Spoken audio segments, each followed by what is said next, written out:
C'était pas le bon. Ah, c'est mieux là. Ah, ben voilà. On Bonjour à est tous. bon. Bonjour, Bonjour Ariane. Kevin. Ariane Boyadzaki, je suis responsable du secteur agroalimentaire à BPI-France. Je suis ravie de vous accueillir pour cet atelier sur les protéines du futur. Pourquoi BPI-France, Banque du Climat, a choisi de traiter ce sujet aujourd'hui? Eh ben, l'alimentation, c'est bien sûr un acte que vous pratiquez au quotidien, source de plaisir, mais c'est aussi une source d'impact important pour l'environnement. L'agriculture, en effet, représente 19% des émissions de gaz à effet de serre, autant que l'industrie, et l'élevage y contribue fortement.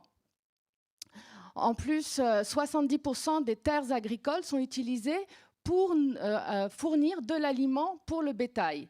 Alors que dans plusieurs pays du monde, les populations font face à des disettes, à des famines.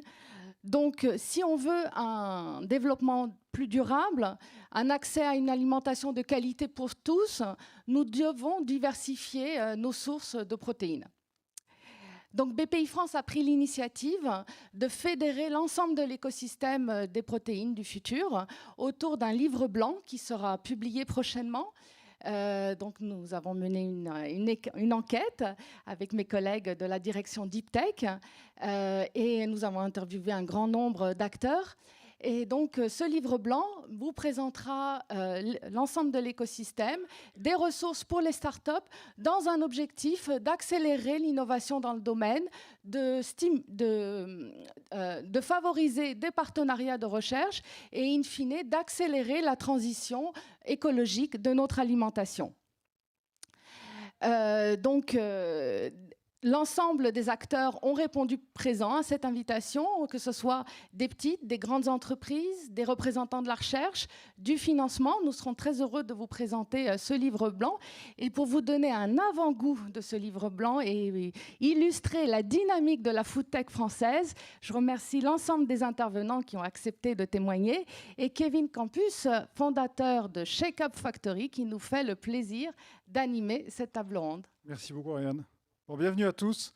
Une rapide mise en bouche ou une mise en condition pour arriver à comprendre pourquoi est-ce qu'on parle de protéines et entre autres de protéines végétales. C'est vrai qu'en France, le terme de protéines était plutôt réservé aux professionnels. On commence à le voir arriver dans le grand public. C'est plutôt un terme anglo-saxon. Alors pourquoi parle-t-on de protéines? Alors si jamais je peux réussir à avoir l'écran, voilà. Mise en condition, c'est quoi? C'est qu'en fait, on a un enjeu majeur qui commence à poindre. Au-delà de l'impact climatique et des changements climatiques, on a une croissance de la population qui va générer un besoin qui est confirmé d'une croissance de besoins en protéines de près de 50% dans les 20-30 ans qui viennent. Or, toutes les études le montrent, tel qu'aujourd'hui le système fonctionne, que ce soit protéines animales et ou protéines végétales, on va manquer de protéines si on continue avec les technologies et les moyens qu'on a aujourd'hui. Et donc c'est bien l'enjeu de cette discussion, et c'est pour ça qu'on parle vraiment de deep tech, parce qu'on n'a pas toutes les solutions.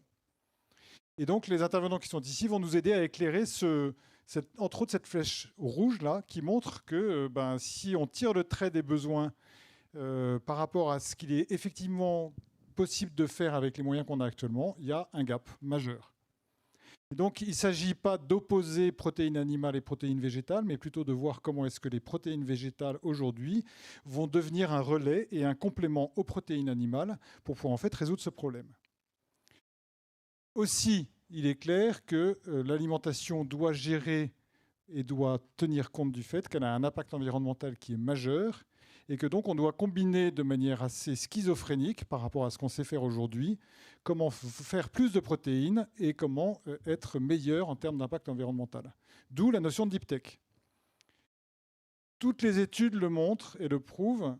On va avoir besoin donc de ce qu'on appelle des protéines alternatives. Et ça va être en fait l'objet de la discussion d'aujourd'hui, des protéines alternatives qui peuvent être des protéines végétales, des insectes, mais aussi des protéines, on va dire, cellulaires ou biotechnologiques, d'où les deux tables rondes et les deux séries d'intervenants qu'on va avoir aujourd'hui et qui vont nous permettre de nous éclairer sur le sujet. Donc la première table ronde, on va parler de ce qu'on maîtrise et de ce qu'on connaît aujourd'hui et de choses assez émergentes encore aujourd'hui que sont les végétaux et les insectes. Et donc c'est pour ça que j'ai le plaisir d'avoir avec nous Amandine. Bonjour Amandine, tu as un micro devant toi, oui c'est bon. Donc Amandine, que je vais laisser se présenter et qui va nous faire la première ouverture sur ce qu'on peut faire comme des végétaux pour pouvoir répondre à cette problématique des protéines dont on parlait tout à l'heure. Merci Kevin. Je suis Amandine Pérez, je suis la directrice du programme protéines végétales pour l'alimentation humaine au sein du groupe Avril. Alors, pourquoi est-ce qu'on parle de protéines végétales et qu'est-ce que veut dire aujourd'hui protéines végétales pour un groupe comme Avril ? Alors pourquoi on parle de protéines végétales ? Déjà, on parle de protéines parce qu'en effet, la protéine est un composant essentiel de l'alimentation humaine qui est contenu à la fois dans les végétaux et dans les animaux à des concentrations assez variées. Et on parle au sein du groupe Avril de protéines comme une réponse aux différents enjeux de transition nutritionnelle, agricole et environnementale. Très rapidement, vous l'avez dit Kevin, le monde est en train de changer. La planète accueillera 10 milliards d'êtres humains à horizon 2050. C'est plus 60% de besoins alimentaires en plus pour seulement 10% de terres arables supplémentaires. Par ailleurs, au-delà de cet élément purement démographique, il y a des enjeux sociétaux. Les hommes et les femmes qui composent cette planète font évoluer leur comportement alimentaire du fait de l'urbanisation des modes de vie, du fait d'une prise de conscience que des choix du quotidien, dont les choix alimentaires, impactent l'environnement. Les gens ont aussi maintenant parfaitement conscience du lien entre alimentation et santé et sont de plus en plus préoccupés par le bien-être animal. Donc tout ça fait que les alternatives aux produits animaux se développent et ce qui était il y a quelques années des produits de niche relégués au fond des rayons de magasins très spécialisés deviennent aujourd'hui des produits accessibles à tous, dans tous les rayons des supermarchés, dans la restauration hors foyer et même dans la restauration collective. Donc aujourd'hui, c'est une réalité. Il y a une végétalisation de l'alimentation et les produits végétaux et alternatifs à la viande deviennent des produits parfaitement communs.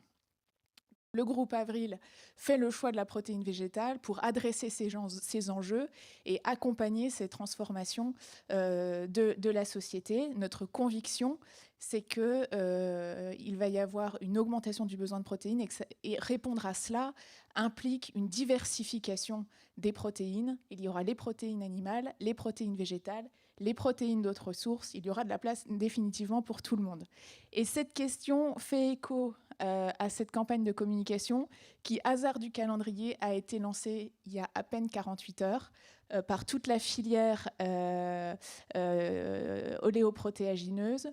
Le colza, une chance pour la France, c'est une image iconique que vous l'avez tous vue et par une approche assez humoristique révèle les atouts du colza, une culture essentielle au service de toutes les transitions que j'ai mentionnées, une culture qui, par la production d'huile et la production de protéines, participe très largement à la souveraineté alimentaire de la France. Alors, si je prends cet exemple juste du colza, donc qu'on imagine naturellement transformé en huile, quelles sont les transformations qu'on peut imaginer demain et sur quoi justement la technologie ou les deep tech vont avoir une importance? Donc, le colza, c'est de l'huile, certes, mais c'est aussi des protéines. Oui. Qui jusqu'à maintenant étaient principalement valorisées en nutrition animale et qui aujourd'hui font l'objet d'un très gros programme d'innovation pour envisager des valorisations à d'autres fins, dont la nutrition humaine. D'accord. Et alors, techniquement parlant, ça veut dire qu'on va travailler, on va chercher des solutions technologiques pour quoi? Pour les raffiner, pour enrichir en protéines, comment ça se passe? Donc, l'enjeu pour nous, ça va être en effet d'arriver à extraire les protéines du colza, d'arriver à les concentrer et d'arriver à en faire des ingrédients à forte valeur ajoutée, que ce soit d'un point de vue nutritionnel ou d'un point de vue fonctionnel, mais aussi d'un point de vue organoleptique, c'est-à-dire que consommer une protéine de colza puisse être dans un produit fini une expérience gustative ou de consommation satisfaisante. Oui, parce que le matériau lui-même peut effectivement avoir du goût. Et donc, il faut pouvoir trouver un moyen de faire en sorte que le goût soit moins quoi ou plus... On va chercher un ingrédient plutôt neutre Voilà, en goût. d'accord. Cette neutralité va permettre en fait d'introduire dans une grande diversité de matrices alimentaires et d'être quelque part accepté par le consommateur de manière tout à fait naturelle. Et donc on va utiliser en fait cette protéine qui va se présenter sous forme de... On va faire un peu de didactique parce que je pense que c'est important d'arriver à comprendre. Cette graine, on va pouvoir en faire quoi? De la poudre Donc la graine, on pressée, donc oui. On va éliminer l'huile. Et pour Avril, c'est un changement assez profond d'un point de vue technologique, c'est qu'on va presser. Le pressage de la graine pour Avril est un métier historique que l'on pratiquait dans certaines conditions. Pour en extraire des protéines, on va privilégier d'autres conditions techniques plus douces, sans solvants pétrosourcés, qui vont nous permettre en fait de préserver la qualité de ces protéines. Une fois que l'huile a été extraite, on va en effet extraire les protéines végétales et donc le produit fini se présente en effet sous la forme d'une poudre blanche. Qui peut ensuite être intégrée, retransformée. Qui est ensuite intégrée par les industriels de l'agroalimentaire dans des produits finis. D'accord. Et les produits finis en question, on parle aujourd'hui de ce qu'on commence à voir dans les rayons, c'est-à-dire des équivalents d'aiguillettes de poulet, de pseudo, ce qu'on appelle des pavés. Oui, des steaks végétaux. Des pavés. Voilà, ça peut être des alternatives aux produits laitiers. Ça peut être, oui, on peut les retrouver aussi donc, dans des boissons végétales. Dans des boissons végétales, dans des yaourts végétaux. Dans des bars. Dans des bars, en effet, riches en protéines, dans toute une diversité d'applications. Et j'ai cru comprendre qu'on pourrait aussi, on verra tout à l'heure, les retrouver pourquoi pas aussi dans des fromages. Ou dans des produits, en tout cas déjà dans des yaourts, mais aussi dans les fromages. Donc en fait... ce que j'ai compris aussi, c'est qu'il y a quand même un éventail de nouvelles possibilités de végétaux. Vous travaillez beaucoup sur le colza, mais vous ne travaillez pas que sur le colza. Tout à fait. Oui. Le champ du groupe Avril, ce sont les oléoprotéagineux. Donc par oléagineux, il y a le colza, il y a le tournesol, mais on ne s'interdit pas d'aller évaluer d'autres opportunités sur d'autres biomasses végétales, en effet. Et en fait, ça se trouve en concurrence pour l'alimentation humaine avec quel type de nouvelles sources de protéines végétales?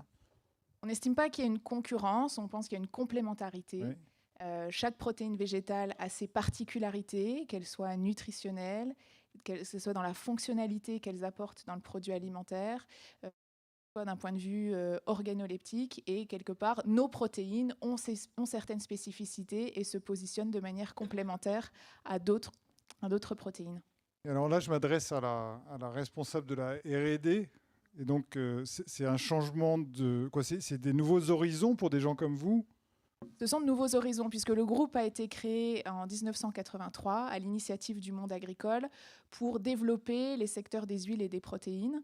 Et donc, au printemps, on a précisé, réaffirmé notre stratégie, notre volonté de devenir un leader de la transformation végétale sur 4 marchés prioritaires, dont les ingrédients de spécialité. Donc, pour Avril, développer... industrialiser et commercialiser des ingrédients riches en protéines végétales, c'est un nouveau territoire d'exploration et de conquête. Et ça veut dire, pour Avril, plusieurs actions, de l'innovation, certes, du développement d'ingrédients, ça veut dire du développement de nouvelles technologies, ça veut dire des développements de produits alimentaires, donc ce qu'on appelle des développements applicatifs pour se rapprocher des enjeux des clients. Deuxième levier d'action, ce sont les alliances stratégiques. Et c'est au cœur de l'ADN d'Avril que de s'associer avec les meilleurs acteurs pour nous permettre d'accélérer nos projets. Et en l'occurrence, puisqu'on parle colza, nous avons annoncé il y a un peu plus d'1 an une alliance stratégique avec le groupe néerlandais DSM, avec qui nous industrialisons une technologie de production d'ingrédients protéiques de colza en Normandie, à Dieppe. C'est une première mondiale. C'est la première fois qu'une usine dans le monde va produire ce type d'ingrédients et va les mettre sur le marché. Et troisième action, tout ce qui tourne autour des acquisitions. En tous les cas, sur cette thématique-là, toutes nos actions sont en cohérence avec notre raison d'être, qui est Servir la Terre, que nous avons dévoilé il y a quelques mois. Et toutes les décisions se prennent sous 2 prismes fondamentaux. Le premier, qui est le lien avec le monde agricole et le fait que cette activité de production d'ingrédients puisse être très fortement liée à la production agricole et que la valeur puisse être redistribuée en amont. Et deuxième dimension, l'impact environnemental réduit, ce qui nous permet en fait de nous positionner sur des ingrédients avec une offre de services optimisée, puisqu'on peut revendiquer un sourcing français de nos graines, une production française de nos ingrédients, des ingrédients qui sont parfaitement tracés, sans OGM, et qui, par le développement de semences très particulières, nous permettent d'alléguer des propriétés nutritionnelles, des propriétés fonctionnelles supérieures. Un positionnement du groupe dans la chaîne de valeur qui nous permet en effet d'adresser cet enjeu d'une manière qui nous permet de créer de la valeur. Merci beaucoup. Oui. Donc on voit un champ des possibles absolument extraordinaire. Et comment est-ce que sur des cultures qu'on pense connaître depuis toujours, on arrive à réinventer complètement et à ouvrir des perspectives assez exceptionnelles. Nour, lui, il a aussi ouvert un champ des possibles qu'on n'imaginait pas, qui était de faire des fromages, non plus à partir de lait, mais à partir de végétaux. Et pourtant, ça ressemble à du fromage, ce que tu fais. Oui, ça n'en est pas. Bonjour. Évidemment, il n'y a pas de lait à l'intérieur, donc on n'a pas l'usage du nom fromage. On est les Nouveaux Affineurs, une entreprise innovante dans le secteur de la gastronomie française. Et on développe des produits végétaux avec un fort impact environnemental, éthique, sanitaire. Aujourd'hui, en étant spécialisé sur la fermentation de végétaux pour faire des produits qui sont alternatifs et complémentaires à ce qu'on connaît dans l'univers des fromages laitiers. Et dans tous les sujets qui sont liés à la transition alimentaire, et on en parlait un peu plus tôt dans l'introduction de Kevin, on est dans une période de changement où il y a un besoin de réallocation de certaines ressources productives, de changer les proportions dans la répartition des terres et ce qui est orienté vers l'alimentation animale, l'alimentation humaine. Il y a un point qui est important, qui est celui aussi des habitudes alimentaires. Quand on est sur le fromage, on est aussi sur des sujets où il y a de l'émotionnel, on est sur le patrimoine gastronomique. Et la fermentation, c'est une clé d'entrée qui est intéressante parce qu'elle permet d'avoir une approche du végétal qui est centrée sur le goût. L'objectif depuis 4 ans qu'on a démarré les Nouveaux Affineurs, c'est vraiment d'avoir une entrée du végétal qui est centrée sur le goût et que ce soit la première question qu'on se pose quand on découvre les produits. En fait, ça, avec beaucoup d'autres choses, ça facilite finalement l'adoption de nouveaux ingrédients. Nous, on travaille aujourd'hui avec des mélanges oléagineux, protéagineux. À l'heure actuelle, c'est essentiellement du soja et des noix de cajou, mais il y a d'autres ingrédients sur lesquels on travaille pour être aussi dans une logique d'avoir un sourcing totalement local, même si la part du transport est assez faible dans la chaîne de valeur carbone. Donc, avec ces végétaux, on a une réduction de 80 à 90% des gaz à effet de serre si on compare à un produit laitier équivalent. Et dans une logique d'accompagner l'adoption de ces nouvelles sources de protéines au sens large, pas forcément que nos produits, ça peut être beaucoup d'autres ingrédients.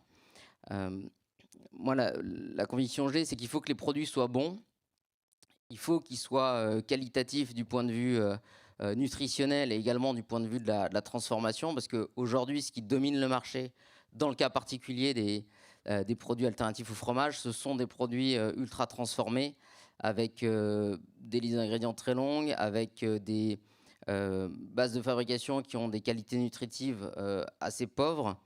Et il y a également cette question du goût et du patrimoine culturel. On a une uniformité très grande dans ce qui sont les technologies dominantes de fabrication pour ces produits-là, puisque, étant donné qu'on part de produits non fermentés, en général, c'est sans rentrer trop dans la technique, des bases de graisses saturées et d'amidon auxquelles on ajoute des texturants, des arômes.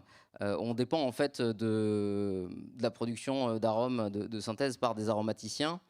Et aujourd'hui, malgré les centaines de références qui existent sur le marché, on a une uniformité. C'est vrai également sur les alternatives aux produits carnés, où on retrouve, en fait, puisque c'est les mêmes molécules qui sont utilisées pour aromatiser les produits, on retrouve une uniformité dans les goûts qui se développent. Et ce n'est pas du tout le cas d'une famille de produits. Parce que quand on parle de fromage, on ne parle pas d'un produit unique, mais plutôt d'une famille de produits, où on a une grande diversité. Et la fermentation, c'est un moyen, en fait, nous, on travaille avec des ingrédients bruts sur lesquels on ajoute juste de l'eau, du sel et des ferments, en fait, comme va le faire un fromager quand il part de son cahier, pour retrouver, en fait, grâce à des mélanges de ferments, différents profils aromatiques qui viennent de cette transformation, en fait, qui est connue depuis longtemps. Et nous, on travaille sur des applications qui sont nouvelles. Donc là, on parle effectivement de deep tech dans le sens où là où on trouve habituellement des fromages ou des pseudo-fromages végétaux, plutôt qui sont des pressés, on va dire, et qui sont des mélanges organoleptiques avec des arômes, là, en fait, le sujet des nouveaux affineurs, c'est d'avoir réussi à trouver des solutions pour fermenter ces végétaux. Donc fermenter du végétal, donc mettre de la biotechnologie sur du végétal, de manière qui permet donc de ce fait, comme tu le dis, de faire du goût, de la texture. Et puis, ça a aussi la tête d'un fromage. Voilà. Oui, sur la partie technique, et aujourd'hui, nous, c'est ce sur quoi on travaille. Et en fait, le chemin à parcourir est grand, le champ des possibles est très large. En fait, la fermentation, c'est une méthode, enfin, c'est des fermentations en fait, qui existent et qui est très répandue dans toutes les cultures alimentaires à travers le monde. On estime qu'à peu près un tiers des aliments qu'on consomme sont des aliments fermentés. Donc, en fait, il y en a beaucoup qu'on consomme sans le savoir.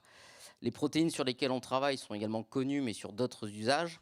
Et nous, la partie technique, elle intervient pour nous permettre de comprendre, d'aller décortiquer les phénomènes de fermentation. Donc, il y a des sujets de chimie, de biochimie, également de tout ce qui va être sciences des aliments pour comprendre en fait comment travailler sur la texture des produits, mais en le faisant via une méthode qui est biologique et extrêmement simple, ce qui nous permet d'avoir une liste d'ingrédients très très courte. Donc on a un grand volet scientifique en fait dans la façon de concevoir et de produire ces produits qu'on appelle nous des affinés ou des frais, mais qui a vocation à faire les choses le plus simplement possible pour pouvoir proposer en fait une offre qui est à l'opposé des produits ultra transformés qu'on va pouvoir trouver par ailleurs. Et surtout qui répond au regard du goût et de l'exigence que peuvent avoir des consommateurs comme en France sur le sujet fromage, avec quelque chose qui est au niveau et qui plaît à la fois aux consommateurs et à certains grands chefs. Donc on voit ici deux premiers exemples qui partent de choses que l'on connaît, que sont des végétaux, et comment est-ce que les technologies sur ces végétaux peuvent permettre de réinventer et d'ouvrir des territoires d'opportunités exceptionnelles. Et là, on a Mehdi qui nous a rejoint et qui lui travaille sur un autre sujet on en a une nouvelle source de protéines, que sont les insectes. Et avec une actualité quand même, c'est que vous avez fait l'actualité pas plus tard que la semaine dernière, et avec d'ailleurs le soutien de BPI, d'après ce que je crois savoir. Donc, est-ce que tu peux nous expliquer en quoi les insectes rentrent dans cette aventure et dans cette réponse aux problématiques qu'on a vues tout à l'heure? Les insectes sont... Alors moi, déjà à titre personnel, quand j'ai rencontré ce sujet dans la presse, je me suis dit, mais bon Dieu de bon sang, pourquoi on n'y a pas pensé avant? Ça me paraît tellement logique que une partie de la chaîne alimentaire, on n'a pas utilisé une partie de la chaîne alimentaire dans nos élevages, ça m'a paru être une évidence. Alors pourquoi les insectes? On a tous fait le constat de l'enjeu qui est devant nous, et les insectes ont plein de vertus. Déjà, moi j'ai une croyance évidemment œcuménique, dans le sens où c'est pas opposer des solutions les unes aux autres, mais au contraire, on aura besoin de plusieurs solutions pour répondre aux défis. Et qu'est-ce qu'apportent les insectes à l'intérieur de ça? Premièrement, la nature est bien faite. Si on est carnivore et omnivore, c'est aussi la protéine animale ou la protéine d'insecte apporte un certain nombre de choses que ne peuvent pas apporter la protéine végétale. Donc dans le régime alimentaire, même si on doit aller, comme le dit le GIEC, vers une alimentation qui est plus en protéines végétales, je pense qu'on aura besoin de protéines animales à la fois pour l'humain et aussi pour les élevages carnivores. Ça, c'est un des premiers enjeux. J'ai entendu dire à ce sujet d'ailleurs qu'il y a une notion de contenu en acides aminés chez les insectes qui est une source extrêmement intéressante pour l'alimentation de demain. Alors le profil d'acide aminé est un profil d'acide aminé assez complet avec tous les acides aminés essentiels. Il faut savoir que nous ne synthétisons pas tous les acides aminés, et donc il faut en apporter quelques-uns, et les protéines animales les apportent. Les insectes, ça a plein de vertus. Premièrement, en aval, c'est une source de protéines qui peut être abondante, avec un profil environnemental, en tout cas d'impact environnemental, beaucoup plus faible que toutes les autres protéines animales. Il y a un deuxième enjeu majeur, c'est qu'on, comme vous le disiez, on a un sujet de pénurie de terres agricoles, et toutes les solutions qui sont des solutions de ferme verticale qui permettent d'élever de la protéine hors sol quelque part, même si on les élève dans le substrat, donc la nourriture qu'on leur donne, ce sont les substrats de produits, donc de mix qu'on constitue. Donc ça, c'est un enjeu majeur aussi, parce qu'on a besoin de trouver des solutions qui n'utilisent pas directement des terres agricoles. Et l'enjeu, parfois, qui est pour moi un enjeu évidemment majeur et qui fait que l'insecte est une solution très particulière dans le champ de toutes les solutions de protéines alternatives, c'est que c'est une solution de réduction de notre gaspillage alimentaire. Puisque les insectes dans la nature, en tout cas ceux qu'on élève, sont détritivores, c'est-à-dire qu'ils se nourrissent principalement de matière organique en décomposition.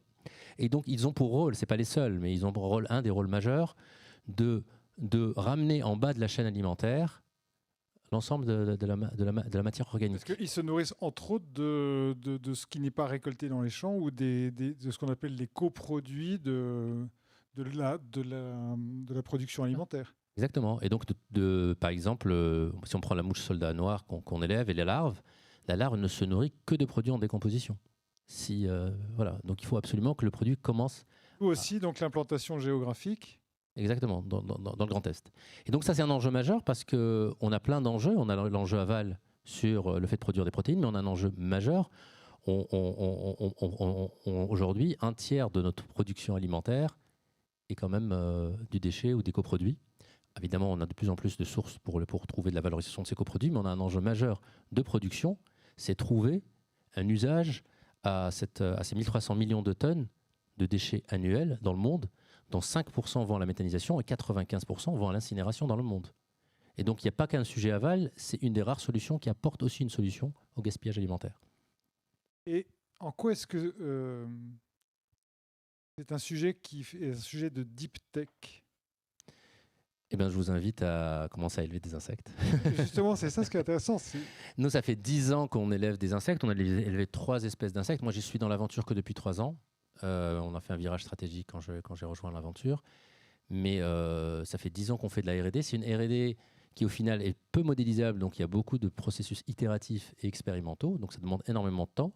Et on est sur du vivant, on est dans de la complexité absolue, c'est-à-dire qu'il faut créer des écosystèmes complets pour créer les conditions d'élevage. On est dans des cycles différents. Si vous prenez la mouche, quand elle est pour la partie reproduction, on est plutôt dans 3D, c'est-à-dire qu'on est les mouches sont alors je vais faire un pas en arrière. Déjà, beaucoup d'insectes sont à l'état larvaire pendant très longtemps et ne muent qu'en fin de vie pour être des insectes volants lorsqu'ils muent. L'exemple qu'on connaît tous, c'est le papillon. Donc nous, on a déjà un enjeu, c'est-à-dire la partie reproducteur, on les amène jusqu'à l'âge adulte, donc ils dépassent l'état larvaire pour se reproduire en plein air. Donc déjà, il faut trouver des espaces tridimensionnels dans lesquels on va travailler sur la température, de l'humidité, les enjeux de spectre lumineux, les enjeux de temps lumineux, les enjeux de densité. Donc il y a plein de jeux qui se jouent. On a parfois passé des mois et des années sans avoir de résultats. Ensuite, il faut s'assurer que le sexe ratio, qui est 50% de femmes et de femelles et de mâles, dans chacune des volières. Donc il y a des enjeux rien que sur ce sujet-là qui sont phénoménaux. Et ensuite, vous avez, on est en microgrammes lorsque les œufs, il faut collecter les œufs dans une volière. On est en tridimensionnel, elles peuvent pondre partout. Donc il faut créer par exemple ce qu'on appelle chez nous un attractant, c'est-à-dire que vous développez quelque chose qui va les attirer au-dessus de collecteurs pour venir pondre des œufs qui sont en microgrammes que vous allez collecter. Donc rien que cette partie-là, elle est extrêmement technique. Et au-delà de ça, après, vous avez tout le principe de la croissance. Et la croissance est très technique, peut-être un peu moins que la reproduction, mais on a quand même besoin de reconstituer dans des salles où il y a de la gestion climatique des conditions d'élevage qui sont extrêmement précises. C'est-à-dire qu'on a encore un enjeu d'humidité, de température et de lumière. En plus, plus les larves grandissent, plus elles ont une activité qui est plus grande, plus elles génèrent de chaleur, et plus il faut générer des enjeux plus complexes. Et pour finir, ça c'est un enjeu qui est plutôt un enjeu industriel. C'est que dans les bacs, lorsqu'elles ont tout mangé, on se retrouve avec des larves, avec ce qu'on appelle le frasse, qu'on va transformer en engrais.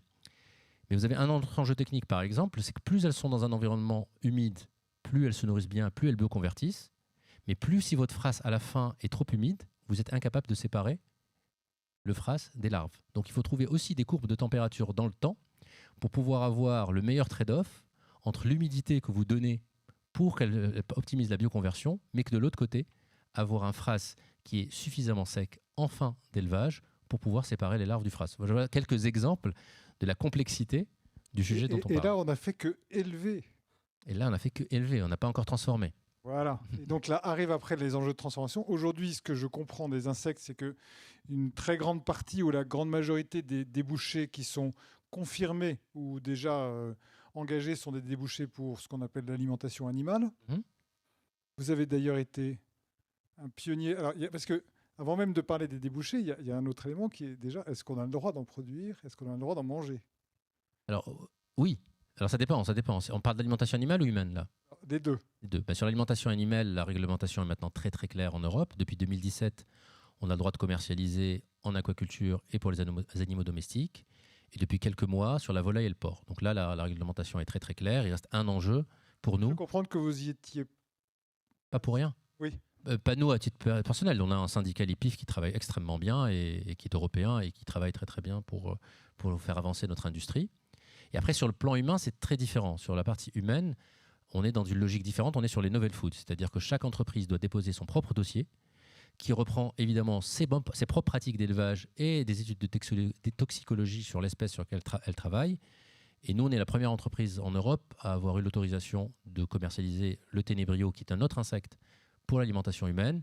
Et aujourd'hui, à ce stade, on est la seule à avoir cette autorisation, même si il y a d'autres entreprises européennes qui viennent d'avoir un avis favorable de l'EFSA qui va se traduire plus tard par une autorisation. Et ça, c'est combien de temps pour y arriver? Donc 10 ans de R&D, parce qu'il y a donc le travail de l'élevage, et puis après, il y a donc le travail de la transformation. Et là, donc, ça veut dire que vous avez aussi à découvrir, à inventer un métier pour pouvoir en fait faire de ces protéines, comme on l'a vu tout à l'heure, un support qui soit savoureux, facile à... Alors, sur l'alimentation animale, on passe moins de temps sur les enjeux savoureux, de saveur, mais on est plutôt sur des enjeux plus de croissance, de tests de croissance, etc. Pour être honnête, la partie transformation, relativement à la partie biologie, c'est pas la plus compliquée, même si évidemment on est confronté à des problématiques auxquelles toutes les industries sont confrontées. Vous avez une matière, vous avez des technologies qui existent déjà. Est-ce que pour sortir de l'huile, est-ce que vous centrifugez ou au contraire vous le faites par des vis sans fin? Donc on a testé plein de techniques, mais qui existent. Et ensuite on a trouvé celles qui nous paraissent les plus à même de préserver la qualité de notre protéine et sa digestibilité. Mais l'enjeu il est vraiment au niveau de la biologie et de la nutrition, parce qu'au final on a un enjeu de reproducteur, on a un enjeu d'éleveur, mais on a un enjeu aussi de nutritionniste, puisque c'est nous qui développons tous les profils nutritionnels de l'élevage. Donc là, les enjeux majeurs, ils sont là. Oui, parce que en fait, là où il y a des liens assez certains avec ce qui se passe dans le monde agricole, c'est que ce qu'on retrouve à la fin dépend aussi de tout le profil de toutes les pratiques qu'on a eues lors de l'élevage, et qui font que en fait, le contenu de l'ingrédient à la fin dépend beaucoup de tout ce qu'on a mis en amont, en fait, oui. de toutes les pratiques qu'on a. Oui, même s'il y a une dimension physiologique quand même, le profil nutritionnel final de la larve, mais on influence la larve parce qu'on leur donne à manger. Surtout sur le profil de la partie lipidique qui reste dans... Vous comprenez mieux pourquoi est-ce qu'on parle de deep tech en fait quand on parle de ces sujets-là. Il y a une très bonne nouvelle qu'on peut ajouter aussi, parce que vous êtes très humble sur le sujet, c'est que la France est en train de devenir le champion du monde des insectes. Ben, on l'espère. En tout cas, il y a... À laquelle on se parle, les 3 dans le top 10 des insectes mondiaux, les 3 plus gros sont quasiment français aujourd'hui. Plus un Hollandais. Oui, on est 4, a priori. Et non, mais moi, j'en suis très content et je crois vraiment aussi, je suis œcuménique sur toutes les approches de protéines. Je crois qu'il y a plusieurs solutions, il ne faut pas les opposer. Je crois aussi que je suis persuadé qu'on devient champion français ou champion dans une industrie lorsqu'on a plusieurs acteurs en capacité de se projeter, parce qu'on crée un écosystème. Et il n'y a qu'à voir autour de nous, dans des industries plus matures, pour prendre que l'Allemagne sur l'automobile, c'est parce qu'il y a plusieurs acteurs de l'automobile qu'à un moment, il y a des filières qui se créent, il y a des formations qui se créent, il y a plein de choses qui se mettent autour. On a des enjeux autour de la génétique. Moi, je milite pour que, autour de la génétique, on puisse travailler ensemble plutôt que les uns à côté des autres, parce qu'on peut aussi bénéficier de cette synergie, d'avoir plusieurs acteurs en capacité. Et ce n'est pas le fruit du hasard, déjà. Moi, je pense que c'est le fruit de deux choses. C'est qu'on a déjà un écosystème de formation qui est exceptionnel en agro. On a des centres de recherche exceptionnels. Et en plus de ça, on a un État et la BPI qui a décidé de faire de cette industrie-là une industrie du futur. Tout ça a été mis bout à bout. Et nous, on a essayé d'y contribuer en travaillant durement. Ouais, ce que je trouve très intéressant en plus dans cette variété qu'on a ici aujourd'hui, c'est que Amandine a besoin ou peut vous fournir en coproduits. Toi, tu as besoin des produits d'Amandine et de Mehdi. Et en fait, on peut effectivement, de ce fait, là, on voit bien la synergie et la notion d'écosystémique. Et à la fin ou au début, peuvent arriver des gens comme Grégoire qui, eux, vont vous nourrir en savoir-faire technologique, en apprentissage. Donc Grégoire, toi, tu travailles pour l'AgroParisTech. Ouais. Et plus particulièrement, à l'AgroParisTech, tu fais Je fais beaucoup de choses. AgroParisTech fait beaucoup de choses en fait. Bonjour à tous, bonjour Kevin. AgroParisTech, pour ceux qui ne connaissent pas, c'est une école. Donc on forme des ingénieurs, on forme des masters, on forme des doctorants. C'est un institut de recherche. On a 23 laboratoires partout en France. Et de plus en plus, en fait, on innove parce qu'on accompagne des projets de création d'entreprise. Et en fait, je suis un peu là pour faire le lien entre les deux tables rondes parce qu'on a vocation à travailler avec tous ces acteurs-là à différents niveaux. Et je suis content que Mehdi ait parlé du lien à la recherche parce qu'en fait, et on va en parler juste après, la recherche a vraiment des choses à apporter en complément avec que ce soit voilà, les industriels ou les startups qui sont présents. L'autre lien aussi, c'est que je crois savoir que nous a vécu à AgroParisTech pendant... On se connaît bien.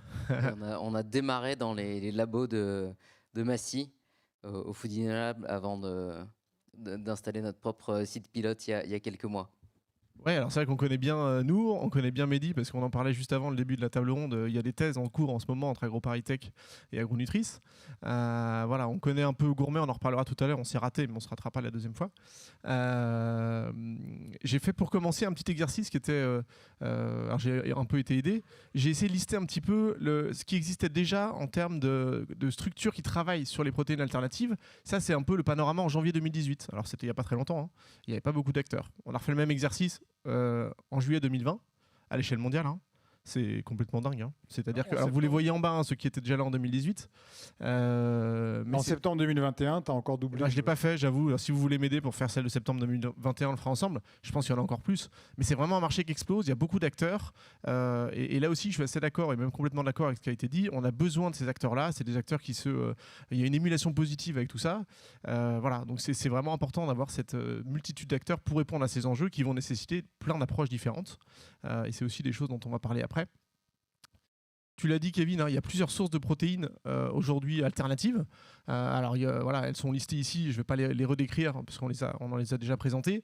Je voulais juste faire un peu le lien avec effectivement AgroParisTech et nous, on en a parlé un petit peu, notre incubateur qui accueille ces projets-là, pour vous dire qu'en fait, on a l'habitude de travailler avec ces acteurs, qui soient du végétal, qui soient autour de la fermentation. Donc les nouveaux affineurs, nous, on en a parlé. Je sais qu'il y a des gens de Bio, enfin ex-Bio dans la salle, Standing Ovation maintenant. Quand on parle, je me permets juste de dire, mais quand on parle de fermentation, on parle de deux choses en fait. On parle de la fermentation qui va permettre d'apporter de la texture, du goût, etc. Mais on parle aussi de la fermentation qui permet de créer du support. Ouais. Et donc tout ce qui est champignons, levures, et qui sont là pour lesquels aussi on a quelques savoir-faire en France qui sont assez exceptionnels. Ouais, deux exemples qui sont là. Sur le côté champignons, donc effectivement maintenant on utilise des champignons pour leur faire produire du mycélium et aller faire des alternatives à la viande. Donc le projet Sport qui est chez nous en ce moment travaille là-dessus. Il y a eu des grosses levées notamment aux États-Unis sur ces sujets-là qui sont un peu en avance. Tu parlais de levures, un autre projet qu'on co-accompagne avec le Génopôle, c'est le projet Yeasty qui consiste à valoriser des levures de brasserie. Donc là c'est intéressant parce qu'en fait les levures c'est 30% en matière sèche de protéines et dedans il y a aussi tous les acides aminés essentiels. Donc si on arrive à les réutiliser, à valoriser cette biomasse qui n'est pas très bien valorisée aujourd'hui et à la mettre dans des ingrédients enrichis en protéines, ce sera ça de gagner. Et puis Bio, donc Standing Ovation maintenant, là on est dans de la fermentation, on produit des protéines d'intérêt, des caséines, pour aller sur des fromages et sur d'autres produits. Donc là c'est de la fermentation un peu de spécialité, mais effectivement les procédés biotech sont une des voies pour produire ces protéines-là.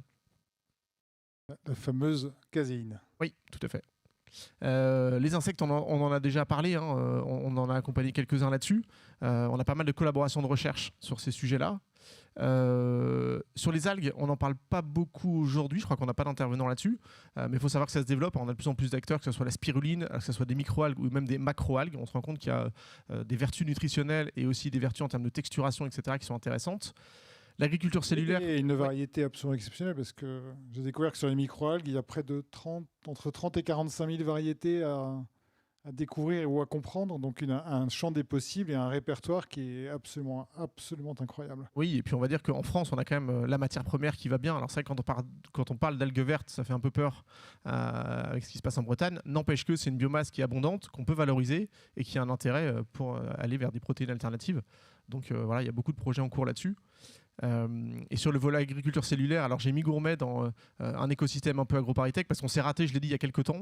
Voilà, j'espère qu'on aura l'occasion de retravailler. C'est un appel du pied pour Nicolas. Qu'on aura l'occasion de retravailler ensemble. Et je vais y venir après sur le pourquoi est-ce que la recherche doit se saisir de ce sujet de l'agriculture cellulaire, ce qu'on ne fait pas très bien pour l'instant. C'est l'objet d'un deuxième tableau rond. Exactement. Déjà, rien qu'aujourd'hui sur les autres sujets, il y a vraiment des enjeux de deep tech.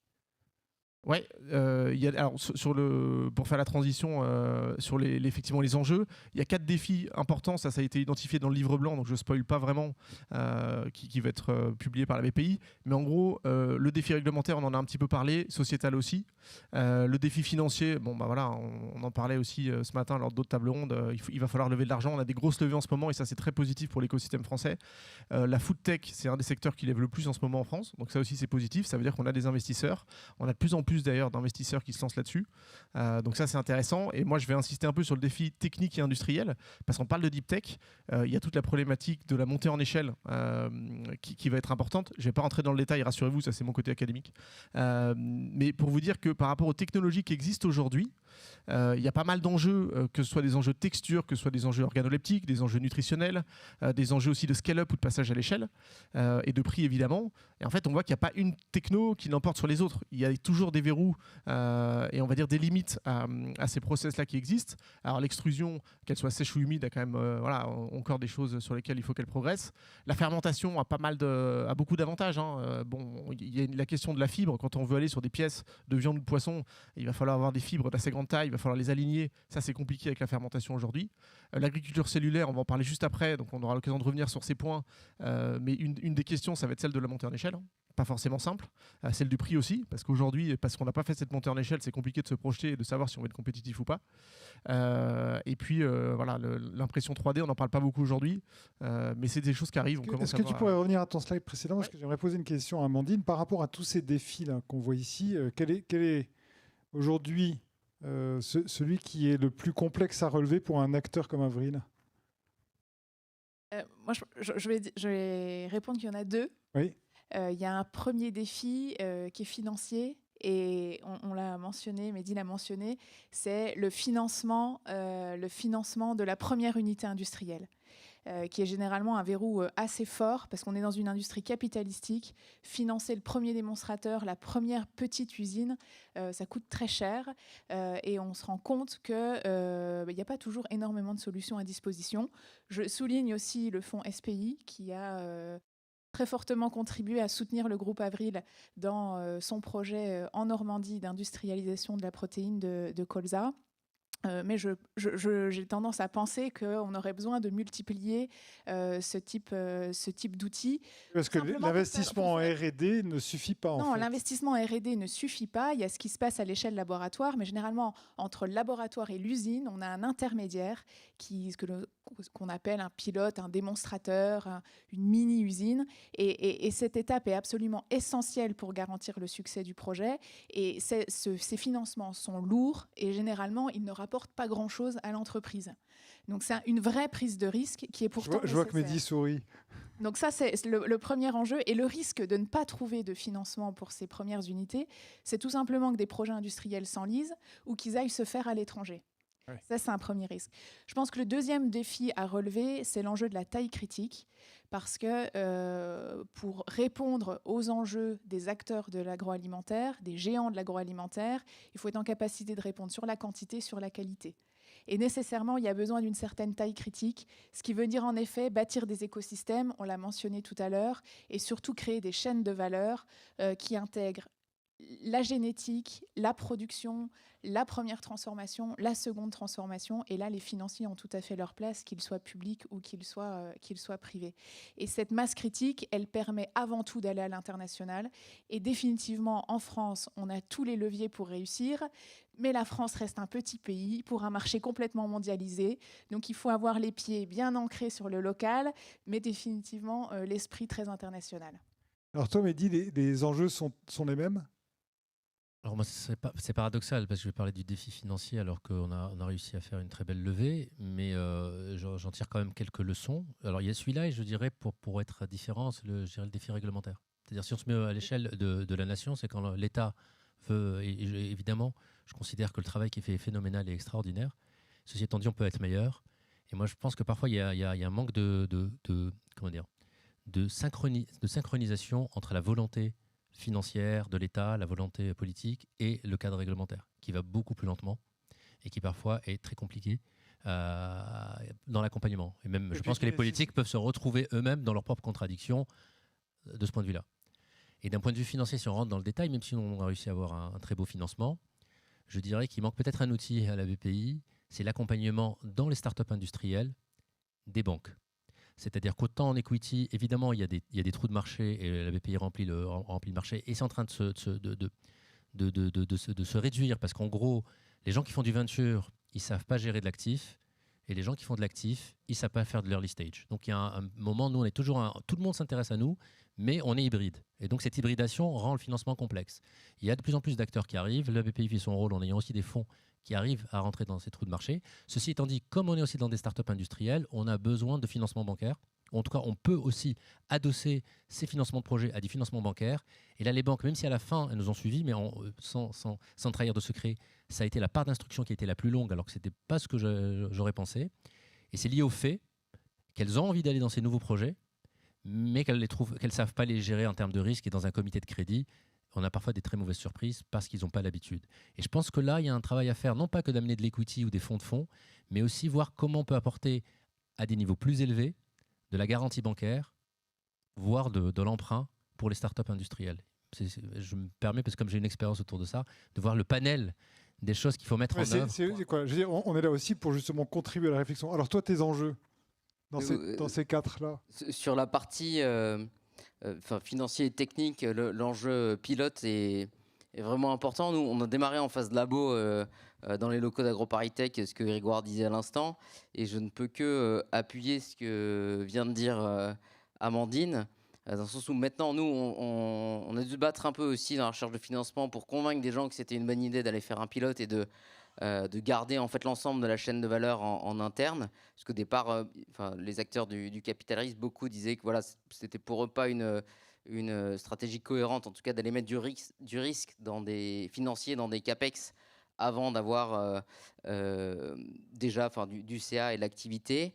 Et c'est vrai qu'on pourrait penser que quand on dit un groupe comme Avril a un défi financier, on pourrait penser que c'est contradictoire. Mais pour la petite blague, nous, on a des patrons de business units de grands groupes laitiers qui nous appellent en sachant qu'on a un pilote sur le végétal pour savoir si... ils ne pourraient pas l'utiliser parce qu'ils n'arrivent pas auprès de leur direction à débloquer des financements pour faire leur propre pilote. Donc voilà, je comprends également la vision grand groupe qui est présentée par Amandine. Non, mais je trouve ça très intéressant de voir effectivement que, quelle que soit la taille qu'on peut avoir, les enjeux et en fait cette notion d'échelle est vraiment le problème se répète au fur et à mesure qu'on grandit, qu'on devient plus important et on se retrouve toujours avec les mêmes types de défis à relever et qui sont effectivement je comprends tout à fait pour le financement particulièrement sensible. Bon, merci beaucoup. Merci à tous. Je vous propose de passer à la deuxième génération. Peut-être juste pour conclure sur le défi technique et industriel, il y a un enjeu qui est partagé par tous les acteurs, quelle que soit la source ou l'origine des protéines, ça va être celui de la texturation. Et en fait, on trouve des acteurs maintenant qui se lancent sur la texturation, vraiment sur ce marché-là. Il y a Umiami, que certains d'entre vous connaissent peut-être, qui est une start-up qu'on a le plaisir d'accompagner et qui va essayer de résoudre cette question-là et de mettre des étoiles là où il y a des croix. Voilà. Donc, c'est bien aussi de voir qu'il y a des acteurs qui se lancent sur ce marché-là en particulier, parce que ça va être un des gros enjeux techniques, et je pense que personne ne me contredira, la texturation. Oui, et puis ce que je trouve, merci beaucoup, que je trouve assez exceptionnel dans ce qu'on a pu voir, c'est combien aussi ça nous rattache à nos racines et à nos savoir-faire historiques, que sont la fermentation, l'élevage, les biotechnologies et tous les sujets d'agriculture qui sont en fait à réinventer complètement dans les années qui viennent. Réinventer, c'est ce qu'on voit arriver ici sur scène avec là des sujets qui sont des sujets qui pouvaient, il y a encore 2 ou 3 ans, sembler être totalement incompréhensibles. Et l'objet de la table ronde qu'on va voir ici maintenant est de montrer combien ce qui était de la science-fiction il y a encore 1 ou 2 ans devient aujourd'hui une réalité tangible. Donc j'ai le plaisir d'accueillir Nathalie Roland et Nicolas Morin, qui sont des pionniers dans ce qu'on appelle l'agriculture cellulaire. Grégoire, qu'est-ce que tu peux nous en dire, toi, de l'agriculture cellulaire? Je voulais commencer par citer Nathalie, qui est présente juste à côté de moi, qui expliquait, en fait, donc c'est un verbatim, hein, que pour l'instant, cette recherche, ou en tout cas les travaux qui sont menés sur l'agriculture cellulaire, sont beaucoup menés par des privés, par des startups, mais qu'en fait, il y avait une place à prendre au niveau de la recherche publique qui n'a pas assez travaillé sur le sujet. Et donc en face, j'ai mis la réponse un peu de notre directeur général à AgroParisTech, Gilles Tristram, qui dit qu'en fait, oui, vu les enjeux d'aujourd'hui, avec ce manque de protéines qui est prédit pour l'avenir, et ben en fait, il va y avoir un intérêt croissant, exponentiel pour les voies alternatives, dont la viande cultivée ou l'agriculture cellulaire font partie. Et dans ce cas-là, nous, en tant qu'acteurs publics, AgroParisTech, on doit se saisir de ces enjeux-là. Et en fait, c'est vrai qu'on le fait mal, donc pardon pour ça. Et pourtant, on a quand même tout ce qu'il faut pour le faire, parce qu'on a des compétences en biologie fondamentale, on a des compétences en fermentation, en biotechnologie, on a des compétences en sciences de l'aliment, en analyse sensorielle, on connaît un peu ce que veulent les consommateurs, on a des compétences sur les procédés. Donc en fait, on a à peu près tout ce qu'il faudrait pour vous aider. Donc là aussi, j'en parlais avec Nicolas, la porte est ouverte, pour travailler avec vous sur ces sujets-là. Effectivement, la recherche publique doit investiguer ce sujet parmi les autres. Voilà. Et donc, on va parler effectivement de quoi parle-t-on quand on parle d'agriculture cellulaire, en fait. Parce qu'on a parlé de fermentation tout à l'heure. Est-ce que l'agriculture cellulaire, c'est de la fermentation, c'est de la biotechnologie, c'est le prolongement de la fermentation? Nathalie? Alors, c'est plusieurs choses. On entend? Oui. En fait, dans ce qu'on appelle donc l'agriculture cellulaire, il y a un peu 2 types de produits et 2 types de technologies. Il y a d'un côté de la culture cellulaire, donc à droite, pour faire reproduire de la chair animale. Donc le principe de base, c'est de prélever donc des cellules sur des animaux, de mettre les cellules dans une machine, donc un bioréacteur, et il va en sortir donc un produit qu'on va transformer là en différents types de viande. On peut penser que dans un premier temps, ça sera surtout de la viande hachée qu'on trouvera parce que c'est ce qui reste plus facile à produire. Mais l'idée, c'est de faire de la chair animale au niveau de l'alimentaire, mais on peut même en fait aller au-delà de l'alimentaire parce que par exemple, il y en a qui travaillent sur la production de cuir par culture cellulaire. Donc il y a ça d'un côté, et de l'autre, donc il y a la fermentation. Et là, le principe, ça va être de mettre, par exemple, donc, des micro-organismes dans le bioréacteur pour qu'ils produisent les protéines qu'on leur demande en fait, de produire, les protéines qui nous intéressent. Donc ça va pouvoir être des protéines qu'on retrouve dans le lait, dans les œufs, des protéines qu'on retrouve dans la gélatine, pour faire tout un tas de produits alimentaires. Donc en fait, ce sont un peu de fabrication d'ingrédients qui vont entrer dans la recette de pas mal de produits alimentaires. Et au-delà de l'alimentaire, là aussi, on peut faire d'autres choses, comme par exemple faire du collagène, mais pour les cosmétiques, faire des protéines de soie pour faire des vêtements. Donc c'est vraiment... Cuir. Oui, alors ça, oui, du collagène pour faire une alternative au cuir. Donc il y a vraiment plein de choses qui sont possibles dans l'alimentaire et même au-delà. Donc en fait, ces technologies dont on parle aujourd'hui ont émergé il y a une quarantaine d'années aux États-Unis, et particulièrement à San Francisco, avec la première étape clé a été la synthèse, entre guillemets, de l'insuline de porc. C'est pour ça qu'on a parlé pendant un certain temps d'agriculture synthétique. Et donc, comment est-ce qu'on peut réussir à éviter de tuer des porcs pour pouvoir récupérer de l'insuline? Et donc, cette synthèse de l'insuline, sous forme, avec ce type de technologie, a donné lieu et a ouvert tout un champ des possibles qui, 40 ans plus tard, nous amène à penser qu'on pourra demain réussir donc à produire de la viande sans forcément élever des animaux. Oui, et donc c'est bien sûr développé pour être bon pour l'environnement, bon pour les animaux parce que du coup on n'a pas besoin de les tuer, et aussi intéressant d'un point de vue de la santé, notamment de la santé publique, parce que s'il y a besoin de moins d'élevage industriel, il y a moins de risques de zoonoses et de pandémies. Si on n'utilise pas d'antibiotiques, ça aide à lutter contre l'antibiorésistance. Donc voilà, c'est dans ce sens-là que tous ces produits sont développés aujourd'hui. Donc on a vu les premiers produits cellulaires arriver sur le marché, même aujourd'hui sur le marché, puisqu'en fait Singapour a autorisé, est le premier pays au monde à avoir autorisé la commercialisation de ce type de produit. Et on a vu arriver donc dans des restaurants à Singapour les premiers poulets cellulaires. Et il y a plus d'une centaine aujourd'hui de startups dans le monde entier qui travaillent sur ces sujets-là, dont Gourmet. Donc Gourmet. Alors, Gourmet, c'est quoi? Ouais, effectivement, c'est la start-up pionnière en France sur l'agriculture cellulaire. Ouais. C'est lancé il y a 2 ans. On est aujourd'hui une équipe de 25 personnes. On est basé à Paris. Si ça te va, je peux revenir sur bien ça. sûr. En fait, c'est vraiment très complémentaire de ce qu'a présenté Nathalie. Ça, c'est le process, comment ça se passe chez nous. On ne prélève pas de cellules sur un animal vivant. On travaille sur de la viande de volaille. Donc, en fait, on prélève nos cellules dans un œuf fertilisé, duquel on va extraire du coup les cellules qui vont en fait se développer dans l'œuf et donner l'intégralité du corps de l'animal, sauf qu'on va reproduire ce mécanisme hors du corps de l'animal, dans un cultivateur, un fermenteur, un bioréacteur. La première phase consiste à amplifier ces cellules, c'est exactement ce qui se passe dans l'œuf, donc accumuler une biomasse de cellules à ce moment-là très immature, et ensuite c'est toute la force en fait de notre technologie, on va pouvoir les spécialiser, les différencier en tout un tas de cellules d'intérêt, comme par exemple des cellules de muscles, des cellules de gras, mais en l'occurrence notre premier produit est un foie gras, également des cellules de foie. Sur ce, on va les récolter, qui est un peu l'analogie avec quelque part l'abattage de l'animal, sauf qu'évidemment il n'y a pas d'abattage. On va récolter ces cellules et ensuite on va pouvoir les préparer, les assaisonner, les cuisiner, exactement comme s'il s'agissait de matière animale conventionnelle. Et c'est ce qu'on a montré avec notre premier produit, du coup, qui est un foie gras, sur lequel on a eu des dégustations il y a quelques mois publiques, c'était les premières fois, et avec des très bons retours, c'est la slide numéro 2.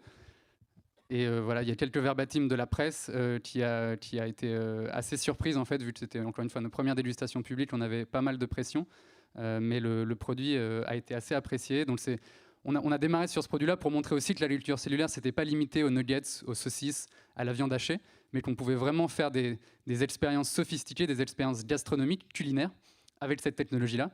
En plus, en mettant à profit notre identité française, puisqu'on est très fiers aussi de quelque part réinventer ce pilier de notre gastronomie. Et voilà, on pense que si on l'a montré sur le foie gras, qui est quand même un produit extrêmement avec voilà, une texture qui est très spécifique, des notes aromatiques qui sont aussi très spécifiques, uniques, qui sont justement créées par cette période de gavage qui crée toute la controverse autour du produit. On a montré qu'on pouvait les répliquer sans cette phase-là. On pense que les autres types de produits sur lesquels on commence déjà à travailler seront relativement accessibles. Donc on travaille déjà sur des produits texturés, fibreux en fait, le foie gras n'étant pas vraiment un produit fibreux. Mais simplement, il y a un enjeu de coût. La slide de tout à l'heure avec les 4 défis, nous, je pense qu'on les a tous avec curseur maximal, que ce soit le défi technique, le défi réglementaire, le défi de l'acceptation des consommateurs. Mais sur la partie technique, c'est vrai qu'il y a un enjeu de texturisation, pour rappeler ce que disait Grégoire tout à l'heure, sur lequel on travaille déjà à la suite de notre premier produit qui est le foie gras. Donc. Juste pour être didactique et pédagogique, donc, comment tu passes de la différenciation ton foie gras, ta tranche de foie gras, c'est un deuxième process de transformation que tu es obligé de faire. C'est ça. Le moment où ça commence en fait visuellement à voir l'apparence du foie gras, c'est la dernière étape. Là, évidemment, c'est un œuf. Là, c'est de la biomasse. Donc vraiment, ce sont des cellules agglomérées entre elles. Là, on les différencie. Ça se passe toujours dans le même fermenteur, sauf qu'on va ajuster les nutriments qui sont donnés à ces cellules-là, en ajustant notamment, en leur donnant en fait des types de protéines différentes qui vont reproduire les signaux qu'elles perçoivent et qu'elles reçoivent dans l'œuf pour justement ces mêmes cellules devenir des cellules de foie. Puisqu'encore une fois, dans l'œuf, dans un bioréacteur, tu nourris des cellules. Exactement. Ouais. Alors si on fait un pas de recul sur ça, comme le disait Nathalie, on place ces cellules dans un cultivateur, dans un fermenteur, dans un bioréacteur. Elles sont plongées dans un liquide nutritif qu'on appelle le milieu de culture et qui vient reproduire la nourriture naturelle de l'animal, dans le sens où ce sont des nutriments, des macronutriments, des micronutriments basiques, des acides aminés, des sucres, des lipides, des protéines, les mêmes que ceux qu'on trouve que l'animal ingère via son alimentation, sauf que bien sûr les cellules, elles n'ont pas de bouche, elles n'ont pas de système digestif, donc elles doivent être plongées en fait être directement en contact avec ces nutriments-là. sur lesquelles elles vont les métaboliser, les ingérer, et en ajustant la nature des protéines, je ne vais pas trop rentrer dans la technique, mais en gros pour faire simple, on active du coup la différenciation de ces cellules-là et on oriente leur développement vers le type de cellules d'intérêt qu'on souhaite, que ce soit encore une fois du muscle, des cellules de gras ou des cellules de foie par exemple. Et est-ce qu'on peut dire que comme l'agriculture et comme l'élevage, tu les nourris avec des produits agricoles ? Oui, exactement. En fait, c'est un des sujets majeurs et je trouve l'un des plus fascinants sur l'agriculture cellulaire, c'est que ce n'est pas du tout de l'agriculture hors sol. Certes, le moment où les cellules se développent et où on les cultive se passe non pas dans le corps d'un animal, mais dans une machine, dans un fermenteur. En revanche, c'est un écosystème qui est vraiment connecté au monde agricole, puisque ces cellules, il va falloir les nourrir. Et justement, elles sont beaucoup plus versatiles que les animaux. Les animaux, ils ont des contraintes en fait, issues notamment de leur espèce. On a vu ce que ça pouvait donner quand on ne respectait pas les contraintes de l'espèce et qu'on donnait de la matière animale à des herbivores, par exemple. Le fait de travailler avec des cellules, ça nous donne beaucoup plus de flexibilité sur leur nourriture. Et un petit peu comme ce qu'on disait tout à l'heure sur l'industrie des insectes, on va pouvoir en fait recycler des matériaux qui ne sont pas forcément valorisés, des sous-produits. On pense par exemple à l'amidon. Il y a une quantité phénoménale d'amidon sur cette planète qui n'est pas du tout valorisée et qu'on pourra convertir en milieu de culture, donc cette solution-là nutritive qu'on donne aux cellules, pour justement les nourrir de façon la plus écologique possible et toujours connectée en fait à l'agriculture, puisque les cellules elles se nourrissent de matière végétale. Et c'est en ça, donc, Nathalie, que l'agriculture cellulaire a vocation à avoir en fait à limiter très fortement l'impact environnemental que peuvent avoir l'élevage traditionnel. Oui, donc avec la valorisation des coproduits, donc ça c'est une partie intéressante, mais c'est aussi que on a besoin de beaucoup moins de terres agricoles pour la production de ces nouveaux produits. Donc ça c'est intéressant parce qu'on sait aujourd'hui que l'élevage industriel ça demande beaucoup de terre, que si la forêt amazonienne on est en train de la raser, c'est notamment à cause de l'élevage industriel. Donc il y a une vraie problématique là-dessus et on devrait avoir besoin de vraiment beaucoup moins de terre avec ces procédés. Donc c'est très intéressant à ce niveau-là. Après, en fonction des estimations, on devrait aussi avoir besoin, par exemple, de moins d'eau. Donc, il y a plein de choses intéressantes. Le fait aussi qu'on puisse produire, développer ces nouveaux produits et les produire où on veut. Donc, par exemple, proche des villes ou même dans les grandes villes, pour être au plus près des consommateurs. C'est aussi une chose intéressante parce qu'il n'y aura pas la partie due à la pollution par rapport au transport. Donc il y a pas mal de choses intéressantes comme ça au niveau des impacts environnementaux, par exemple de la pollution que ça peut engendrer et des ressources naturelles que ces process demandent.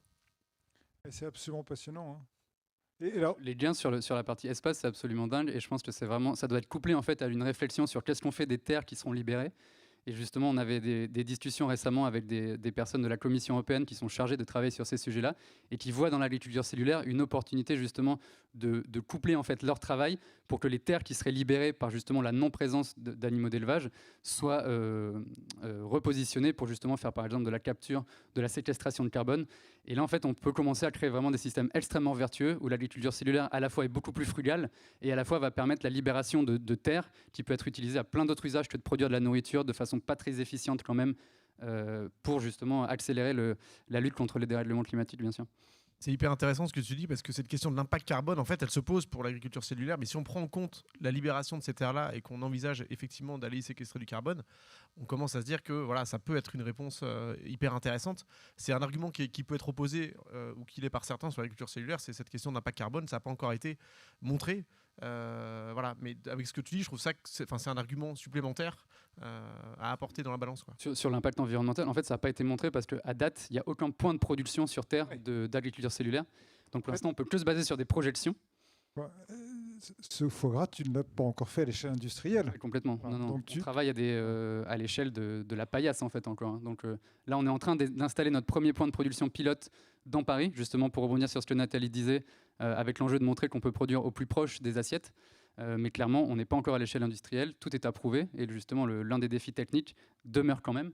Et on a besoin aussi de l'appui de la puissance publique. On a la chance d'être très accompagné par l'équipe de BPI France, donc merci au passage, depuis vraiment nos tout débuts. Mais clairement, il faut aller plus loin, il faut qu'il y ait plus d'acteurs, comme on disait tout à l'heure, il faut qu'il y ait des champions français, des champions allemands, des champions européens de l'agriculture cellulaire. C'est le tout début, les investissements sont en train d'exploser, donc on est hyper optimiste, on voit les la plupart des investisseurs qui sont en train de se sensibiliser, de s'éduquer à cette catégorie-là de produits et de technologies. Il y a 2 ans, quand on a commencé à lever des fonds, les discussions étaient assez lunaires en fait, avec les investisseurs qui découvraient complètement et qui nous posaient des questions. Enfin, on ne peut pas leur en vouloir, bien sûr, hein, c'était des questions extrêmement basiques. On voyait qu'ils ne mesuraient pas du tout l'ampleur du défi. Mais 2 ans sont passés et clairement, le paysage a complètement changé avec des investissements à l'échelle de la planète qui ont quasiment quadruplé entre 2020 et 2019. Il y a juste un chiffre, il y a 3 milliards qui ont été investis en 2020 sur les protéines alternatives à l'échelle de la planète, 3 milliards de dollars. 10% sont sur l'agriculture cellulaire, donc 300 millions de dollars. Et c'est 4 fois plus que l'année précédente. Donc on voit vraiment une courbe qui s'accélère. Et clairement, les premiers produits sont en train d'arriver, comme tu le rappelais, notamment à Singapour, par exemple. On a vu un précédent. Oui, peut-être quand même remettre dans le contexte, c'est depuis quand même peu de temps que les choses bougent à ce point-là dans le domaine. Parce que moi, par exemple, quand j'ai commencé à travailler dans le domaine justement en 2017 avec le chercheur Mark Post qui avait fait le premier burger in vitro à Londres. Et à cette époque-là, 2017, en dehors des États-Unis, il n'y avait que lui. Et aux États-Unis, il y avait peut-être 5 startups et il ne se passait pas grand-chose globalement. Donc les choses avancent vraiment depuis peut-être 2-3 ans, mais c'est pour remettre dans le contexte que c'est encore récent, que ça demande pas mal de travail, qu'il y a quand même un chemin pour arriver au but. Pour avoir rencontré et visité Geltor et Perfect Day en 2016, c'est vrai que les gens les regardaient avec, en se demandant mais qu'est-ce que c'est que Et aujourd'hui, ce sont des entreprises qui ont levé pour l'une 350 millions de dollars et qui montrent effectivement une voie et avec un vrai sujet qui est, j'insiste aussi là-dessus, un sujet effectivement de souveraineté. Parce que ce qui est important de noter dans ce que vous dites là, c'est que ce type de nouvelle agriculture, on va dire, qui ne doit pas s'opposer à l'ancienne, parce qu'en fait, elle peut avoir besoin de l'ancienne, et elle va surtout compléter l'ancienne dans la réponse aux besoins alimentaires dont on vient de parler. Cette agriculture-là, elle va être extrêmement locale. Un peu comme les bières, par exemple, et tout le mouvement des craft beers. Et un des enjeux est aussi d'éviter que cette agriculture-là dépende de technologies qui soient développées par des étrangers. Donc il y a un vrai sujet de souveraineté technologique. Et je rebondis sur le côté souveraineté. Un des pays qui a beaucoup investi sur le sujet, c'est Israël. Et parce que justement, eux, en termes de souveraineté alimentaire, ils n'avaient pas grand-chose, quoi. Donc le fait d'investir sur l'agriculture cellulaire, c'est aussi de se dire, on va vers plus d'autosuffisance. Et Singapour qui a annoncé un plan de financement absolument monstrueux, avec l'objectif que ce type de technologie permette à une ville comme Singapour, qui n'a aucun moyen de se nourrir par elle-même, de réduire sa dépendance alimentaire à hauteur de 30% d'autoproduction à l'horizon de 2030, ce qui veut dire nécessairement ce type de technologie. Oui, parce qu'il n'y a pas de terre agricole, il n'y a pas d'élevage, donc forcément. Voilà, donc on parle d'agriculture verticale, on parle d'agriculture cellulaire, et il y a même un concours actuellement entre Singapour et Dubaï à celui qui va être le plus attractif. J'imagine que vous devez être... Parce que toi, vous êtes passé par Singapour. Oui, on est passé par Singapour, on a une partie de nos investisseurs qui sont justement de ce pays-là.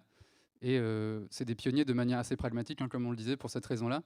Et je pense que si les tendances de fond sont sur la dynamique environnementale et réduire l'impact, il y a clairement des États qui se positionnent de façon extrêmement pragmatique sur ces sujets-là, parce que, comme on le disait, ils importent tout. Ils n'ont pas de tradition agricole, ils n'ont pas de terres arables. Donc c'est clair que c'est des premiers signaux, et c'est sans surprise que les premiers produits arrivent dans ces pays-là. Alors, dernière question, on pourra en manger où en premier dans nos locaux. Oui. Et sinon, après, tes premiers débouchés, tes premiers marchés, c'est... En fait, un petit peu comme le sujet des insectes, on a un gros sujet réglementaire. Donc, en fait, la réponse est on pourra en consommer là où nous obtenons les autorisations de mise sur le marché. On fait feu de tout bois en ce moment. On pousse toutes les zones géographiques. On est très actif, évidemment, avec l'EFSA, qui va s'occuper de ce sujet-là pour l'Union européenne. Aux États-Unis, c'est la USDA, la FDA qui vont s'occuper de ce sujet-là. Singapour, l'agence réglementaire s'appelle la SFA. Ce sont des gens qui sont extrêmement ouverts à la discussion pour justement eux-mêmes se former en fait au sujet. Parce que c'est quand même compliqué ce qu'on leur demande de réguler une technologie qu'ils ne comprennent pas, qu'ils ne connaissent pas, qu'ils n'ont pas créée. Donc il y a un enjeu énorme de justement co-discuter et co-construire en fait la réglementation et faire toute la lumière sur notre procédé. Donc ça, c'est des sujets évidemment très centraux pour nous, sur lesquels on est. Et pour parler de date, on espère justement, en fait, en fonction des obtentions de mise sur le marché, avoir un premier lancement entre la fin de l'année prochaine, 2022, et disons l'été 2023. C'est un peu plus dur de donner un horizon plus précis que ça. sachant que ça dépend des allers-retours et de tout ce processus réglementaire. Merci beaucoup. Merci. Non, ça donne une perspective assez exceptionnelle. On est parti d'Avril, donc un acteur historique sur des cultures historiques et qui nous montre combien on a besoin, même sur ces sujets-là, de se réinventer et de repousser les limites de ce qu'on est capable de faire et de la manière dont on est capable de transformer. On arrive à ce sujet-là. Pour conclure, je voudrais inviter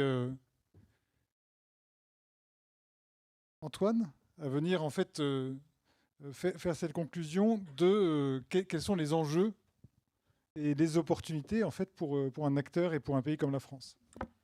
Ça va être assez complexe de résumer, de conclure en 5 minutes deux tables rondes particulièrement riches.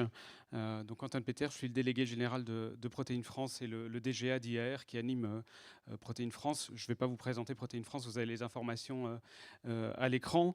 On l'a vu, l'enjeu il est multiple. Il est premièrement environnemental et c'est en partie lié au boom démographique. Il est nutritionnel. On a parlé d'équilibre dans les profils aminés. C'est essentiel si on veut fournir des solutions qui soient saines aux utilisateurs et il faut absolument en tenir compte. Je pense qu'il est surtout global. Alors on a parlé de souveraineté et de dimension, de dimension locale, mais on vit tous sur le même monde et on a besoin d'appréhender la problématique de manière globale. La globalité, c'est la complémentarité des ressources, agriculture cellulaire, protéines végétales, protéines d'insectes, protéines d'algues, protéines animales également. C'est uniquement en travaillant sur l'ensemble de ces problématiques qu'on y arrivera. La globalité, c'est aussi être souverain chez nous, mais aussi, vu le terreau qu'on a en France, c'est aller exporter nos technologies françaises. Les startups qu'on a entendues aujourd'hui, certes, elles veulent nourrir les Français, mais elles veulent nourrir le monde. Et il y a un marché qui est présent et qu'on peut aller chercher. Donc il faut absolument qu'on soit local, mais qu'on ait cette ambition. Surtout, on a parlé sur les insectes. Parmi les 4 leaders, vous avez 3 premiers qui sont français, mais c'est la même chose sur d'autres thématiques. Et alors pourquoi est-ce qu'on est fort en France? On est fort à plusieurs niveaux. Alors forcément, j'identifierai aussi quelques points d'amélioration, mais le premier point, c'est l'agriculture. On a une agriculture qui est extrêmement performante et compétitive, et on a une agriculture qui est particulièrement durable. Le dernier Food Sustainability Index, il classe la France en 5e position en termes de durabilité de l'agriculture, et c'est essentiel qu'on puisse jouer et s'appuyer sur cette dimension. On a aussi de l'ambition. Le plan protéines, c'est plus 40% de légumineuses dans les rotations à l'horizon 2023, donc dans les 3 ans, c'est demain, doublement à l'horizon 2030. Donc il y a de l'ambition politique qui est présente. On a un écosystème de formation, AgroParisTech, il y a d'autres structures également, mais qui forment les personnes qui vont travailler dans les startups, dans les groupes, qui vont poursuivre la recherche derrière. Il est extrêmement riche, donc on a cette dimension. On a des centres de recherche, il y a des structures comme Improve qui lui appartient à l'ITERG, ARD, Extractis qui sont actifs sur ces sujets, Pivert qui sont actifs en France, mais aussi à l'international et qui sont reconnus. Alors c'est souvent des petites structures, c'est 20, 30 collaborateurs, demain sans doute 100, mais ils ont une expertise qui a été développée en France et qu'on peut exporter et qui s'exporte. Genopole, où sont nés un certain nombre de projets aussi, d'ailleurs. Oui, tout à fait, tout à fait. On a les startups. Alors, je ne vais pas forcément revenir, peut-être simplement donner quelques chiffres. Pour Protéines France, on fait une veille sur les startups innovantes dans le domaine des protéines. Au niveau monde, on en a plus de 1000 qui sont identifiées. Donc, je pense que la cartographie... Il va falloir une dizaine de slides pour la compléter. Depuis 2016, en France, c'est 42 startups innovantes dans le secteur qui se sont développées. On a fait un benchmark avec Singapour, les Pays-Bas et le Canada. Alors, je prends les chiffres. Canada, c'est 21, les Pays-Bas, c'est 16 et Singapour, c'est 15. Donc, on est quand même très présent. Aux États-Unis, c'est 140. Après, c'est pas forcément la même échelle. Alors, vous me direz, j'ai comparé les Pays-Bas avec la France, c'est pas la même échelle non plus. Mais il y a cette dynamique qui est vraiment présente. On a des groupes, on a des très gros agro-industriels, des gros ingrédientistes. Sans doute qu'on peut s'améliorer sur la partie aval, les gros leaders de l'aval. Alors on a Danone qui est présent, Nestlé, il y a des acteurs qui s'intéressent évidemment, mais des pure players, ils ne sont pas nécessairement présents aujourd'hui en France. Et il y a cette problématique du du scale-up. Alors on a parlé du passage du pilote au démo, mais on appelle ça la vallée de la mort de l'innovation. Ça porte bien son nom et c'est le cas pour les startups, pour les PME et pour les groupes aussi. Ils ont tous besoin d'un accompagnement sur cette première unité industrielle et je pense que c'est important que les différents plans qui sont actuellement en vigueur ou ceux qui pourraient venir entendent ce message. Il faut tous les accompagner parce que c'est tous ensemble qu'ils y arriveront. Lié à ça, on a les enjeux réglementaires ou pseudo-réglementaires comme des démarches de normalisation.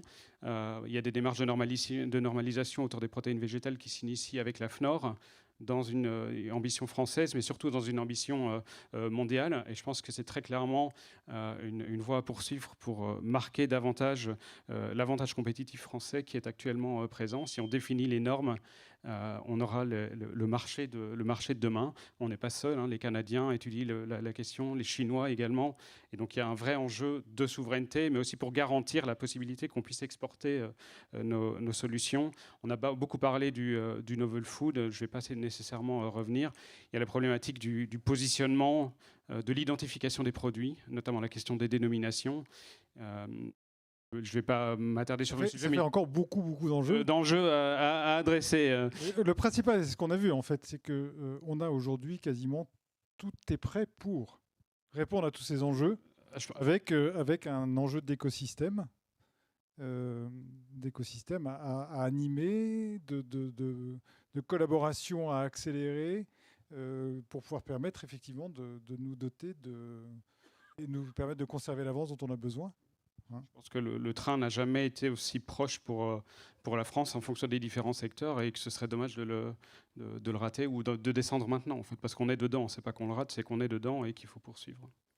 Merci beaucoup, j'espère que ça vous a inspiré, j'espère que ça vous a montré combien et pourquoi est-ce que quand on parle de protéines et d'alimentation aujourd'hui, il faut parler de deep tech et combien est-ce qu'effectivement la France a des défis et des solutions à apporter qui sont pour lui permettre de continuer à rester un des produits et un des pays leaders dans ce domaine au niveau mondial. Merci de votre attention et rendez-vous l'année prochaine avec, j'espère, des premiers foie gras pour tous. Par exemple.